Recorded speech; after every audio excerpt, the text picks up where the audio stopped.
Hello friends. आज हम बात करेंगे द आर्ट ऑफ फॉरगिवनेस पे and how it works during our kundalini ascension journey. जब हमारी कुंडलिनी असेंड होती है, be it any reason, when we are in our dark night of the soul, तो we feel very spiritually depressed. उसे हम spiritually depressed भी कहते हैं क्योंकि वी फील कम्प्लीटली लॉस्ट। आपको 3D डायमेंशन में कुछ नहीं पसंद आ रहा होता है, 5D डायमेंशन की चीज़ों में इंटरेस्ट तो बन रहा होता है, ऑटोमेटिकली आप वही सब चीज़ें सर्च कर रहे होते हैं। यूट्यूब पे भी जो ये ऑडियोज़ सुनते हैं या वीडियोज़ ये सारे देखते हैं स्पिरिचुअलिटी के लिए, वो कहीं ना कहीं उस एसेंशन जर्नी में ही होते हैं। अदरवाइज़ जो बहुत ज़्यादा 3D डायमेंशन से अटैच्ड है, वो इन वीडियोज़ तक कभी इंटरेस्ट शो ही नहीं करता। सो हम बहुत स्पिरिचुअली डिप्रेस्ड फील करते हैं। And Kundalini ascension process is not so easy process. इसमें हमारा, क्योंकि हम लोगों ने आत्मा ने ड्रेसेस चेंज किए हैं, आत्मा की जर्नी बहुत पुरानी है ना। तो इतने समय से जब हम चेंजेस कर रहे हैं अपनी ड्रेसेस में, तो आत्मा को सब कुछ पता है कि हमने कहाँ क्या कर्म किए हैं। तो जब कुंडलिनी असेंशन जर्नी में होते हैं तो बहुत सारी पास्ट मेमोरीज हमें याद आती हैं। हमारे ड्रीम्स के थ्रू हमारे सबकॉन्शियस माइंड हमारे को पुरानी बातें दिखाते हैं। प्लस इस लाइफ टाइम के भी जितनों के साथ हमारे अनहील्ड ट्रॉमास थे, या कोई भी ऐसे ट्रॉमास जो हम प्रोसेस नहीं कर पाए थे, अपने चाइल्डहुड के भी हो सकते हैं, B it relationship traumas, B it family traumas, whatsoever it is, वो सब आपके सरफेस में वन बाय वन आते हैं। और एक टाइम पे ये इतना इरिटेटिंग हो जाता है because you are already depressed, you are already lost, आपको कुछ समझ में नहीं आ रहा होता है। And then all of the sudden ये सारे जितने पर्जिंग हो रही होती है। So what's the benefit of forgiveness? ये सब कुछ हमारे सरफेस पे इसलिए नहीं आ रहा है कि हम पेन में आए। Believe me, pain is only the way to see the light in the darkness. हम लोग डार्कनेस में ना, जैसे टावर मोमेंट कहते हैं, तो जब हम वहाँ से देखेंगे कि हम में ऐसे क्या कमी रह गई, हमने ऐसा क्या कर दिया जिस कारण हम इतने पेन में हैं, और जितना हम लोग इस अर्ली अटैचमेंट से क्यों अटैच्ड होते हैं, क्यों, क्या एसेंशन की जर्नी का मेन पर्पस क्या है कि जो हमारी कुंडलिनी शक्ति है वो जो रेसिस्ट कर रही है रूट चक्रा पे, वो क्राउन चक्रा तक जाए, असेंड हों हम एज अ स्पिरिचुअल पर्सन, और अपने बर्थ रिबर्थ के साइकिल से फ्री हों।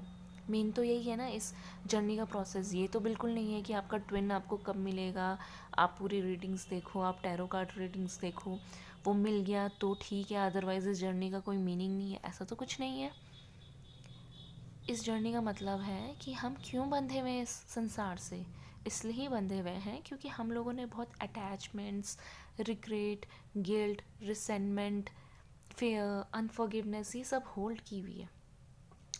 बहुत ज़्यादा डिज़ायर, आई थिंक मैं ये भी बोलना चाहूँगी, इस टॉपिक के बाद मैं कभी इस टॉपिक पे भी बनाऊँगी, जो ट्विन फ्लेम्स के थ्रू जिनकी अवेकनिंग होती है, वो इस जर्नी से ज़्यादा फोकस ट्विन फ्लेम की जर्नी पे होते हैं। देखिए, ट्विन फ्लेम एक सिर्फ और सिर्फ एक मेडिएटर था, एक रास्ता था जो आपको ट्रिगर कर सके सो दैट आप स्पिरिचुअली ग्रोन हो सको। वो आपको मिलेगा नहीं मिलेगा, this is totally dependent upon divine timing. तो डिस्पाइट ऑफ चेजिंग हिम और हर, just focused on your spiritual journey, set yourself free, and forgiveness is the only thing which can set you free. forgiveness का मतलब ये नहीं है कि आपने आज उसको माफ़ कर दिया, इसको माफ़ कर दिया, लेकिन कल से आप फिर से उसके लिए वही नेगेटिव फील कर रहे हैं, आपके अंदर वही हेट्रेड अभी भी है, आप अभी भी उसी चीज़ के लिए रो रहे हैं, तो then it will not consider as forgiveness. Forgiveness दूसरों के लिए नहीं होती है, फॉरगिवनेस अपने लिए होती है। क्योंकि जब हम किसी को फॉरगिव कर देते हैं तो हम अपने आप को भी फ्री कर देते हैं और अगले को उसके कर्मों पे छोड़ देते हैं। तो it's for your self. But remember, जब भी हम फॉरगिव करते हैं तो उसका मतलब होता है कि हम कम्प्लीटली रिलीज़ कर रहे हैं उस बात को, हम फिर से नहीं याद कर रहे हैं, हम फिर से उसी एंगर को, उसी फ्रस्ट्रेशन को, व्हाट्सोएवर रीज़न, जो भी गिल्ट है, रिसेंटमेंट है, ट्रॉमाज है, उसको अपने अंदर होल्ड नहीं कर रहे हैं। क्योंकि हम इस अर्ली प्लेन पे इसलिए ही कनेक्टेड हैं।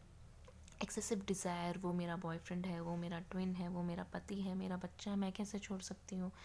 या फैमिलीज़ में कई लोग अपने बच्चों को बाहर नहीं जाने देते, इतना मोह होता है, हर रोज़ अपने साथ उनकी ग्रोथ रुक जाती है। लेकिन वो बाहर नहीं जाने देते हैं।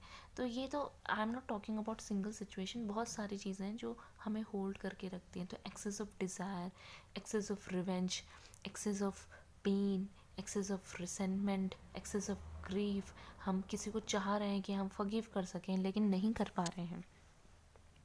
तो ये सारी चीज़ें हमें खुद बांध रही हैं।